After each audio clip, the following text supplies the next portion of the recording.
Good afternoon and thanks for joining us. Governor Walz is busy today signing bills as the legislative session comes to a close. 75 bills have been sent to the governor for his signature. Perhaps the biggest is the budget bill.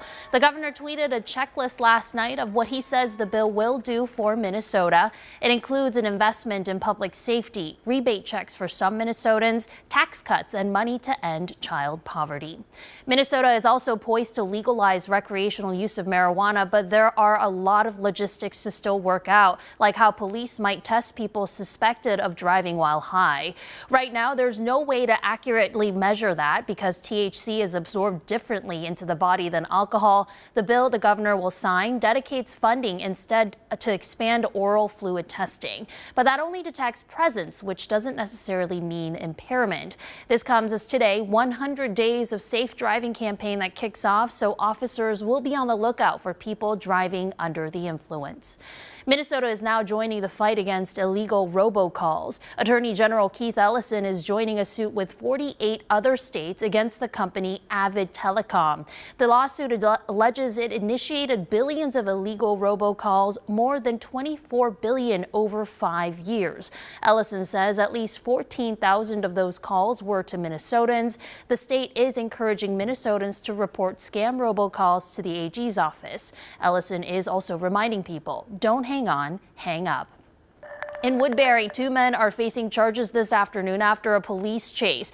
Take a look at this new video from the chase. This happened last night around 7:30 on Woodbury Drive near I-94. After crashing into 2 other cars, the passengers ran.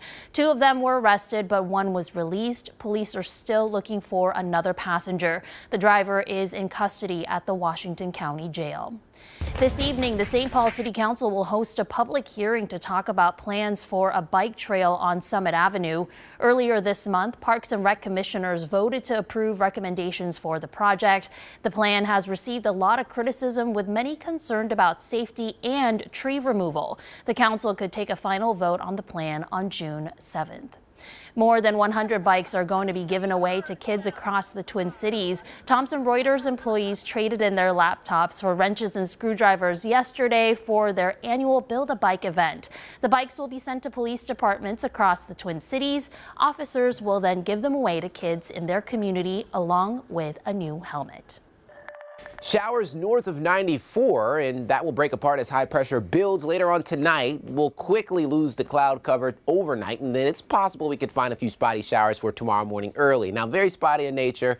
A possible wet start tomorrow and then a dry finish for sure. Going into Friday, Friday looks spectacular with high pressure in control of our weather, sinking air, plenty of blue skies, and temperatures nice and comfortable. It's going to be the perfect holiday week, so enjoy it. High temperatures later this afternoon. We'll see temps in the 60s and 70s. Look at this. You got 40s, 80s off to the south and west, and you have showers here north of 94. Lows tonight, 40s and 50s under mainly clear skies. Possible we could see a few showers develop in the eastern part of the state tomorrow morning, southeastern part of the state.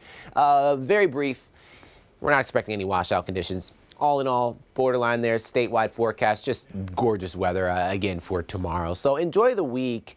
You'll see temperatures warming up for Memorial Day, 85. We're warmer than Sunday at 83. Temperatures keep on warming up. Tuesday, 87. Chance for showers and storms as things start to heat on up. Minneapolis and St. Paul are 2 cities in the country ranked for having the best park systems. In fact, St. Paul is number 2 and Minneapolis number 3, according to the Park Score rankings. This year, St. Paul edged out Minneapolis by adding a couple dog parks. There's actually a celebration happening right now for this. Our Kent Erdahl is there and will show us the other reason you should visit one of our city's parks this weekend. That's tonight on Breaking the News. All right, those are your headlines for now. We'll be back in just 30 minutes with more updates.